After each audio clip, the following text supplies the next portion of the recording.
Sekarang apakah virus corona ini betul-betul mengancam kepada keselamatan jiwa manusia, keselamatan manusia? Maka kita melihat, memantau, ternyata di Cina sudah banyak yang mati. Ternyata di Italia, ternyata di Iran, negara-negara yang jauh nih, Italia ini tuh terkena. Tuh, Mesir terkena, tuh, Israel terkena. Lalu tuh, Indonesia terkena. Bagaimana ini pergerakan virus corona ini menurut ahli kesehatan dan penelitian mereka, yang tentunya kita mau ke siapa lagi kita percaya dalam hal ini? Nah, mereka mengatakan bahwasanya ini virus corona ini ganas, dan virus corona ini penyebarannya cepat sekali karena nempel, kan? Nempel di benda, nempel di pakaian, nempel di apa saja, nempel. Nah, ini penyebarannya lewat interaksi. Ketika ada interaksi, itu kan, nah disitulah. Sementara sekarang kan, lalu lalang dan hubungan antar negara, apalagi antar provinsi, antar kota, sekarang kan sudah apa namanya, di zaman kita artinya sudah menjadi hal yang biasa tuh, lalu lalang orang dari negara mana saja, dari daerah mana saja, keluar masuk gitu kan. Karena sekarang transportasinya sudah lengkap ya, bukan cuma pesawat saja, ada bis, ada kereta api, ada angkot, ada ojek dan sebagainya.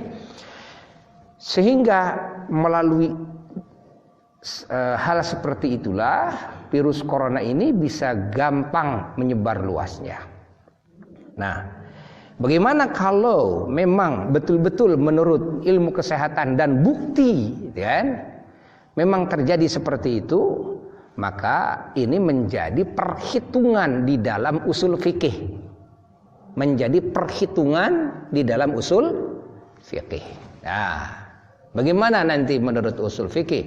Kalau memang kelihatannya seperti itu, yang merupakan adatnya sudah seperti itu, sudah bukti seperti itu, maka kan barulah nanti akan ada hukum ya yang menjawab dari fikih para ulama-ulama fuqaha, yang diantaranya adalah yang tadi sudah dijelaskan oleh Abuya ya. Jadi di daerah yang memang terkena wabah, maka di sana jikalau orang-orangnya takut untuk keluar dari rumah, kan?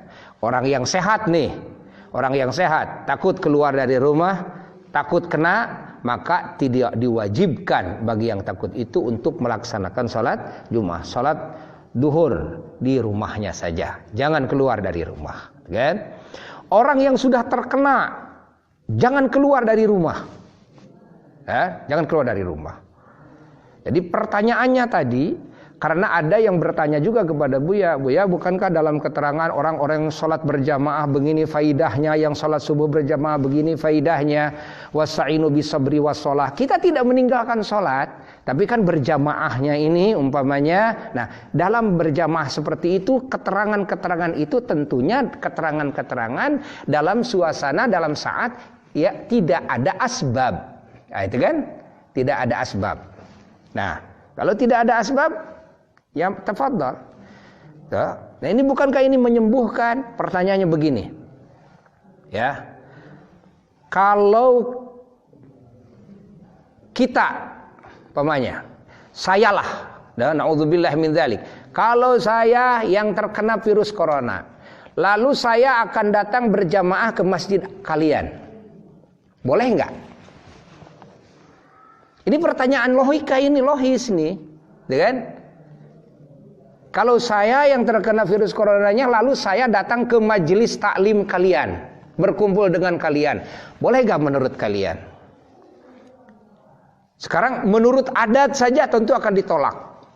Menurut ilmu kesehatan, pemerintah jangan, kan? Menurut agama bagaimana? Menurut agama, apakah menurut agama ini boleh? Ataukah tidak setelah ditetapkan bahwa virus corona ini menurut ilmu kedokteran, ilmu kesehatan bisa menular dengan cepat dan ini ganas sekali dan sudah bukti, kan? Akan diizinkan oleh kalian tidak? Itu kan kalian juga tidak mengizinkan kan? Kalian tidak mengizinkan. Nah, kalau ada pertanyaan, bukankah ini juga belum tentu? Bukankah semua yang terkena juga tadinya mengira belum tentu? Semua yang belum terkena, semuanya mengira belum tentu. Lalu dia bergaul dan dengan orang-orang biasa. Bahkan ternyata tingkatan presiden, tingkatan wakil presiden, tingkatan dengan menteri saja bisa kena. Tuh lihat di Iran, kan? Para pejabat-pejabat, kan? Bukan di Cina saja, bukan di Cina sudah jelas, ya. Mereka bisa kena. Mungkin dalam pikirannya mereka mengira seperti tadi, kan? Ini kan belum tentu. Ini kan belum tentu. Akhirnya ya, kena juga. Kalau sudah kena, ya, yang bilang belum tentu pasti dia akan merasa menyesal. Kalau sudah kena pasti akan merasa menyesal. Apalagi kalau sudah tertular sekeluarga. Kalau belum kena, ya merasa ya kayak mati sajalah. Kalau kematian orang belum mati, merasa wah saya sukaria, berani maksiat dan sebagainya. Tapi kalau orang yang merasakan sakaratul maut, baru menyesal di sana. Ya kan? Yang harus kita perhatikan adalah apa yang disarankan oleh Allah, apa yang disarankan oleh Rasulullah sallallahu alaihi wasallam, yang disarankan oleh agama, ya. Dan ini juga disarankan oleh pemerintah. Dan ini disarankan oleh para ahli kesehatan. Lengkap ini, ahli kesehatan berbicara sama pemerintah, menghimbau juga sama, dan menurut pandangan agama juga sama. Artinya jangan sampai kita memberi celah untuk cepat menyebar.